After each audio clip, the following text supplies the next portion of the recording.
Itulah komponen ketiga yang disebut dengan arif. Jadi tidak ada kalau wong kita mlebu Islam kok dikongkon sembahyang tasbih.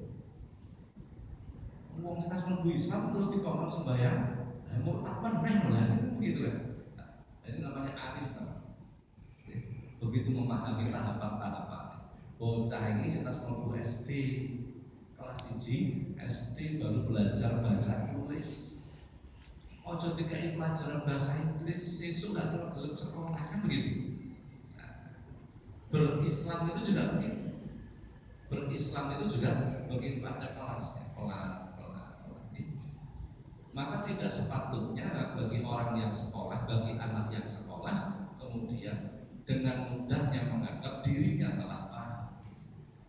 Bocah SD belajar bahasa Indonesia, matematika, apa meneh mboten hafal. Zaman kula ana pelajaran jenenge PMP. Saiki gak ono koyo gitu. Dan macam-macam. Zaman saya dulu belum belajar bahasa Inggris ketika SD. SMP baru belajar bahasa Inggris. Bocah kelas 3 SD. Terus di pengetahuan tentang bahasa Inggris. Apa yang dikatakan anak kelas 3 SD?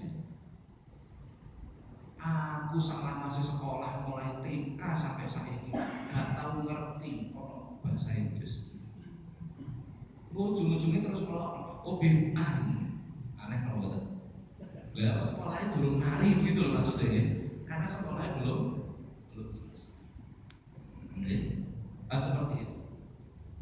Maka kita beragama itu jangan mudah menjustifikasi sesuatu sebelum kita mempelajari.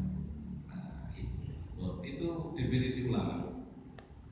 Tetapi dalam hadis itu juga disebut Rasulullah menyebut ulama ulama yang jelek. Bagaimana orang yang jelek itu? Mereka berpenampilan ulama, bahkan mereka mengucapkan dalil, bahkan mereka juga terkesan rajin ibadah, tetapi semangatnya, cita-citanya, niatnya itu urusan dunia. Nah ini disebut ulama su. Adapun bila kita mengamati fungsi ulama dalam perspektif Quran itu terbagi 3. Yang pertama ada ulama itu sebagaimana nabi untuk dirinya sendiri. Untuk dirinya sendiri, nabi itu untuk dirinya sendiri, tidak punya kewajiban dakwah.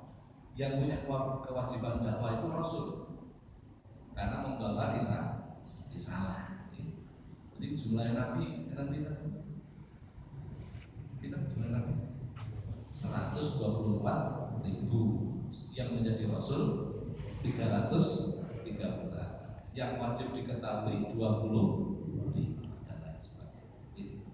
Jadi kalau Rasul itu punya kewajiban mendakwahkan, kalau Nabi enggak, untuk dirinya sendiri. Lah para ulama pun begitu. Jadi ada ulama itu yang seperti Nabi untuk dirinya sendiri. Dalam bahasa Quran disebut innama yakhshallaha min ibadihil ulama. Orang-orang yang paling takut kepada Allah adalah mereka para ulama. Fungsi yang kedua, ada ulama itu yang tidak hanya ahli ibadah, tetapi mereka mengajarkan mulai. Dalam bahasa Al-Quran disebut Rabbaniyun. Kunu Rabbaniyina bima kuntum tu'alimunal kitab, surah Al-Imran. Jadi di antara para ulama itu ada mereka itu yang berfungsi selain ahli ibadah, juga mengajarkan ilmu. Ada. Yang